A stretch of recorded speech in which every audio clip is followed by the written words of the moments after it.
वारे या धड्याच्या आता आपण पुढच्या विभागामध्ये प्रवेश करतोय. चला तर आता आपण बघतोय की हे सगळे वारे विषुववृत्ताजवळच्या शांत पट्ट्याजवळ, कोणत्या हवेच्या शांत पट्ट्याजवळ येऊन मिळतात. या वाऱ्यांना पूर्वीय वारे असे म्हणतात. मग दोन्ही गोलार्धामध्ये मध्य अक्षवृत्तीय जास्त दाबाच्या पट्ट्यांकडून 60 अंश अक्षवृत्ताच्या जवळ असलेल्या हवेच्या कमी दाबाच्या पट्ट्याकडे हे वारे वाहत असतात. आणि मग दक्षिण गोलार्धामध्ये हे वारे वायव्येकडून आग्नेयेकडे वाहतात. बघा, वाऱ्यांचा अभ्यास करताना आपण प्रत्येक प्रकारच्या वाऱ्याचा आता अभ्यास करत आहोत आणि पूर्णपणे विश्लेषणामध्ये आपण त्यांचा विस्तृत असा अभ्यास केलेला आहे. त्याच्यामुळं ह्याच्यामध्ये थोडस तुम्ही म्हटलंय वारा कोणता, मग किनारी वारा कोणता, मग पूर्वीय वारा कोणता, मग हे दक्षिण गोलार्धातले कुठले वारे कसे वाहतात, ह्याच्यासाठी प्रत्येक मुद्दा स्पष्ट करण्यासाठी तुम्ही तुमचं पाठ्यपुस्तकामध्ये आणि मी जे शिकवलंय त्याच्यामध्ये तुम्ही प्रत्येक ठिकाणी आपल्या व्याख्या या लिहून ठेवा.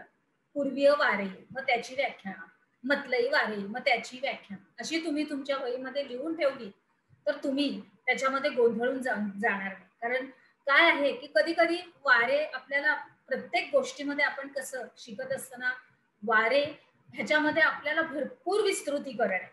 त्याच्यामुळं मी तुम्हाला सांगितलं की हे अभ्यासाचा आपला एक विभाग आहे की तुम्हाला प्रत्येक वाऱ्याचं व्यवस्थित विश्लेषण आपल्या वहीमध्ये तुम्ही नमूद करून ठेवा.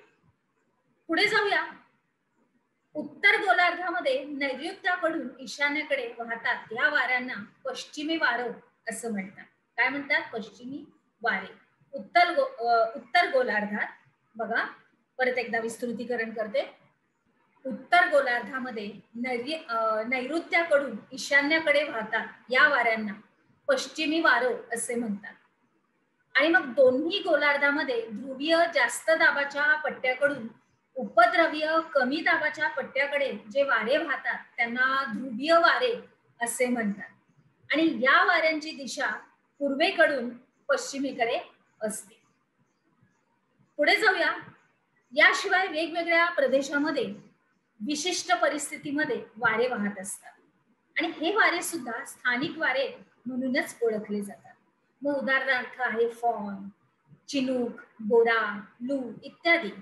आता जर आपण पुढचा तक्ता बघितला तर वाऱ्याचं नाव लिहिलेलं आहे आणि वाऱ्याचं स्वरूप सुद्धा लिहिलेलं आहे आणि त्याचं वैशिष्ट्य आणि प्रभाव क्षेत्र सुद्धा लिहिलं गेलेलं आहे.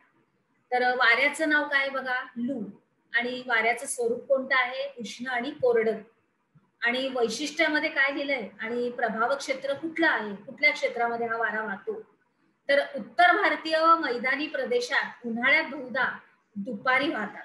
त्याच्यानंतर हे वारे थरच्या वाळवंटी प्रदेशाकडून येतात.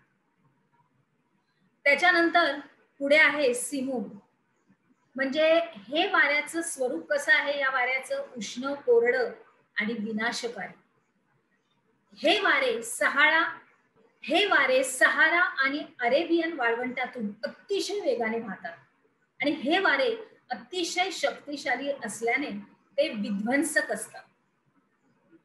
पुढचं आहे चिनूक, विच मीन्स स्नो. उबदार आणि कोरडं. कुठं असतं या वाऱ्याचं स्वरूप कसं आहे? उबदार आणि कोरडं. इंग्लिशमध्ये पण त्याच्यामध्ये लिहिलेलं आहेच की विच मीन्स स्नो कॅटल. आता बघूया आता आपण की उत्तर अमेरिकेतील रॉकी पर्वताच्या पूर्व उतारावरून खाली हे वाहतात वारे आणि परिणामी तिथला बर्फ वितळतो आणि त्याच्यामुळं दऱ्यामधल्या तापमानामध्ये काय होते? वाढ होते. पुढचं आहे बघा मिस्ट्रल. म्हणजे थंड आणि कोरडं हे वाऱ्याचं स्वरूप आहे. पुढच्या वाऱ्याचं नाव काय आहे? मिस्ट्रल. आणि हा कुठे स्वरूप कशा पद्धतीचा आहे? थंड आणि कोरडं. स्पेन, फ्रान्स आणि भूमध्य सागराच्या किनाऱ्यालगतच्या प्रदेशामध्ये हे वाहतात. हे वारे आल्प्स पर्वतावरून येतात आणि या थंड वाऱ्यामुळं किनाऱ्यालगतच्या तापमानामध्ये घट होते.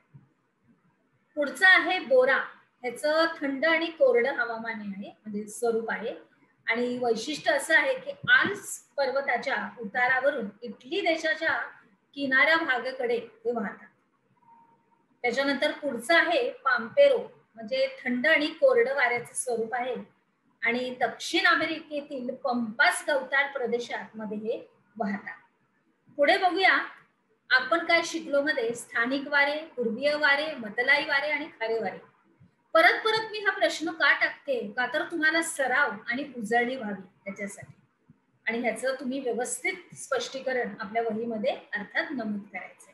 चला तर मग आता आपण आपल्या पुढच्या विभागात प्रवेश करूया.